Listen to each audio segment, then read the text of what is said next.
RPP, la voz de todo el Perú.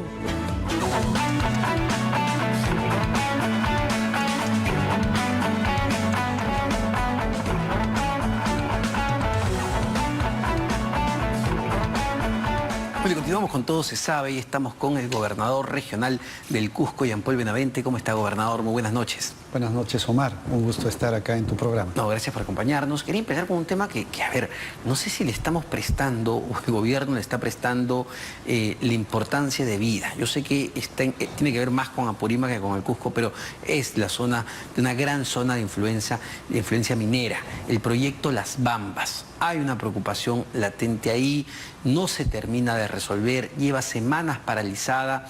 A ver, como parte de la asamblea, ¿no?, de gobernadores regionales, ¿qué se le pide al Ejecutivo en ese sentido? Primero, la presencia del Premier, que entiendo que el día de mañana va a estar en Chalhuahuacho. Esperemos que a partir de ello se consolide una mesa de diálogo. Siempre dijimos, no es bueno declarar estados de emergencia cuando ya ha habido efervescencia de la sociedad y la conflictividad ya está, digamos así, de contundente, incluso en el mismo enclave minero. Y lo que se trata acá es mejor empezar a plantear un esquema de diálogo, y lo primero que tendrá que hacer el Premier es retirar ese estado de emergencia y convocar a las comunidades a ese diálogo que tanto han estado pidiendo y que a partir de ello se pueda resolver. Y tiene que ver mucho con Cusco, porque prácticamente toda la logística que tiene Las Bambas depende de mi región. Toda, digamos, el traslado del mineral para que luego sea exportado pasa por mi región. Y nos preocupa porque está afectando la economía del país, está afectando empleos directos e indirectos que se mueven en todo el área de influencia. Lógicamente hay impactos sociales, ambientales, lógicamente hay temas de convenios marco que deberían de respetarse y empezar a encaminar. Ahora mismo se está discutiendo una propuesta de ley en el Congreso de la República para trasladar 30% del canon a las comunidades que están, digamos, en áreas de influencia minera. Y allí creo que hay una equivocación, porque si bien es cierto, es importante hacer eso, se requiere de que esto se trabaje en la lógica de un fondo social, un fideicomiso que pueda resolver estos problemas, como la compra de ese terreno que está en conflicto en este momento, ¿no? Claro, porque, a ver, lo que no se entiende es por qué demora tanto. Entiendo que ya mañana va a ir, pero la última vez prometieron que iban a ir, no fueron. Esto generó expectativas y generó mayor conflicto. ¿Qué es lo que pasa? ¿Qué es lo que conversan con los gobernadores regionales? Porque desde el gobierno se precian de hacer estos consejos descentralizados, donde ellos dicen tienen contacto con la población, con las autoridades subnacionales, pero en los temas reales que vemos, no vemos acción.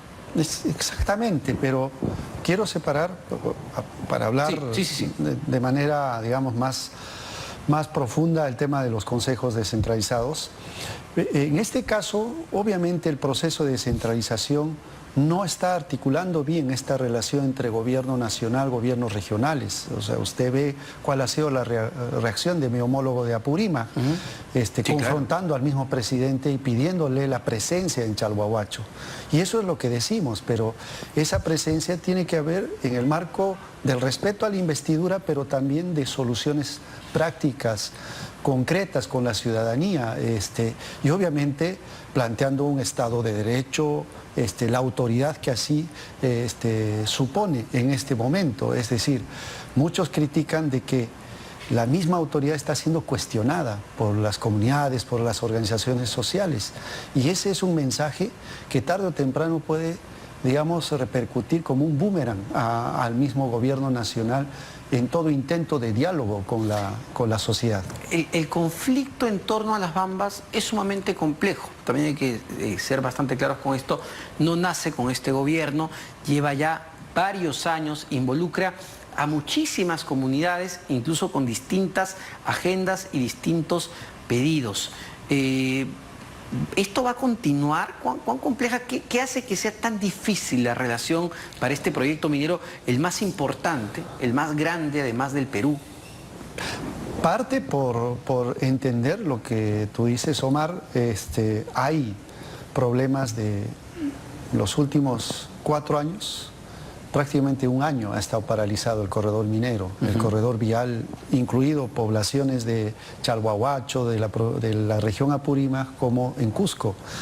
Y eso es que el trabajo específico con cada comunidad no está resolviendo el problema. Tiene que haber una solución integral en que todos entendamos de que acá hay recursos que tienen que ser aprovechados de manera sostenible, tanto para la región de Apurímac como resarcir los impactos que se han dado en mi región, en Cusco.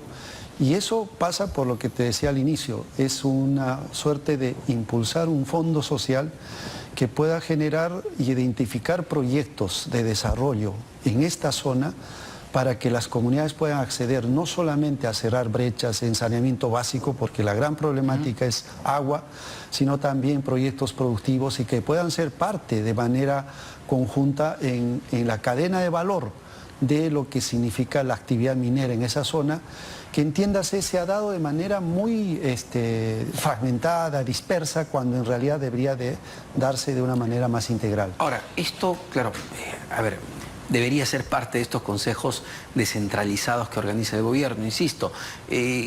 ¿Usted ha participado en el consejo descentralizado que se realizó justamente en la ciudad del Cusco, y entiendo que es del único de los 12 que se han hecho del que se tiene un acta? ¿Usted ha participado? ¿Nos puede explicar qué son finalmente? ¿Son consejos de ministros? ¿Son mítines como han criticado desde el Congreso de la República?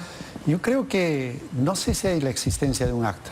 Lo que sí sé es que hay la existencia de una resolución de PCM que obviamente reconoce la instalación de 9 mesas, ¿no?, que se han trabajado incluso 3 días antes del Consejo de Ministros, pero que a la fecha en la evaluación tampoco no vemos los resultados. Entonces, para que eso quede claro, ya lo conversaba con el ministro de Educación, se hacen los anuncios y ahí están, no hay seguimiento. Y eso lo conversé hace una semana con el presidente de la República. Pedí como también representante de ANGR conversar nuestra preocupación. Y lo primero que le dije es que estos consejos de ministros tienen que institucionalizarse, formalizarse, para que no sea producto de una efervescencia social, sino más bien sea producto de trabajar una agenda país de desarrollo. Y allí cada población y cada región tiene sus demandas, y entonces poder canalizar esas demandas. Para ello también tienen que reconocerse las distintas mesas técnicas. En mi región, de las 9 mesas técnicas, solamente se han reconocido a 2, a cultura y a turismo. Y es más, allí encima se ha obviado el respeto al proceso de descentralización, es decir, el gobierno nacional viene a conversar, por ejemplo, con el sector privado, los gremios turísticos, pero desconoce al gobierno regional o a los gobiernos locales que son turísticos. Y eso les quería preguntar, a ver, cuando se organizan estos consejos, porque yendo al ejemplo de Cusco, el premier dice que ellos dejan entrar a todo el mundo, que ahí no hay portátiles, que no hay buses, pero ¿quién define quién ingresa y quién no a estos consejos descentralizados? Lo definen con usted, que es el gobernador regional, conoce su región, lo definen con los alcaldes. ¿Cómo se define eso? Bueno, eso no, al menos en mi región, no se ha definido con nosotros. Es un trabajo íntegramente bajo la responsabilidad de PCM, la Secretaría de Descentralización y de Gestión de Diálogo y Conflictos que tiene PCM. Me imagino que es por ahí donde tratan de canalizar esto, pero no hay pues un mapeo de actores que pueda, digamos, generar y equilibrar las distintas posturas y posiciones dentro de una misma región, o las representaciones, las facciones de representación de distintas, digamos, sectores que requieren estar ahí presentes. A ver, ¿y qué es lo que, para terminar, gobernador, lo que puede generar esto, ¿no? Porque recuerdo muy claramente el gran anuncio que hizo el presidente de la República en su región, en Cusco, de la segunda reforma agraria. Suena, wow, segunda reforma agraria, cortándonos lo que fue la primera. Bueno, y uno se dice, ¿qué se ha hecho? ¿No? Porque generas expectativa en los agricultores y luego ves que los estás ahogando o se están ahogando con fertilizantes sumamente caros y con el riesgo de una crisis alimentaria producto de falta de cosechas. Pero a lo que voy, ¿se está jugando con las expectativas de la población? Y esa es mi principal preocupación, y se lo dije al presidente. Si no se toma, digamos, de manera seria, de manera responsable, si no se hace articulación intergubernamental con gobiernos regionales, gobiernos locales, con las mismas organizaciones, obviamente esto puede tener un efecto rebote nada favorable para el país, porque las organizaciones obviamente tienen un límite, tienen paciencia. Han hecho un paro en Cusco y por lo tanto han logrado que se instale una mesa de diálogo y a partir de eso se ha generado expectativas. Esas tienen que ir cumpliéndose de manera inmediata, como decías, en el tema agrario, puntualmente, el tema de los fertilizantes. Es decir, ahí en Cusco podemos contar con una empresa para producir fertilizantes, pero esto tiene que ser canalizado también con el gobierno nacional. Necesitamos permisos, necesitamos cosas de sentido común que lo podemos resolver de hoy para mañana. Eso es la inmediatez. Pero hay otros temas de mediano y largo plazo, como el tema energético, la masificación del gas. El Perú depende de la importación de petróleo y por lo tanto acá es una solución para el país cerrar esa brecha. Y me parece que también fue en el Cusco, quizá me equivoque, usted lo recordará mejor, cuando el presidente anunció este tema de la Asamblea Constituyente, presentar un proyecto. Desde su punto de vista, ¿qué fue esto? ¿Un engaño, muchachos? Mira, esto es un tema que es muy delicado en mi región, por la presencia de industrias extractivas, por la presencia de monopolios. Es decir, es algo que debe estar en la agenda, pero no es la prioridad.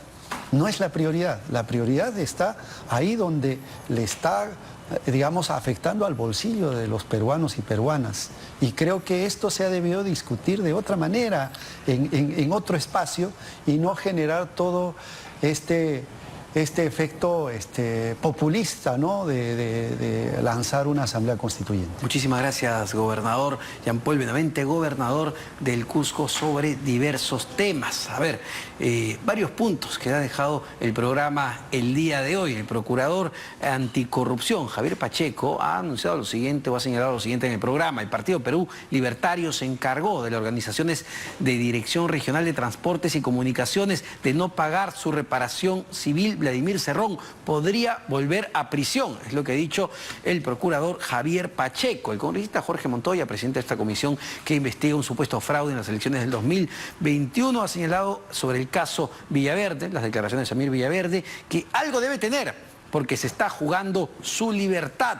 Amalia Moreno, hasta ayer, presidenta o jefa de la Autoridad de Reconstrucción con Cambios, ha señalado que ha venido un militante, o han ido militantes de Perú Libre a pedirle puestos, y finalmente el gobernador regional del Cusco pide no jugar con las expectativas de la población, que es en realidad lo que pedimos todos los peruanos.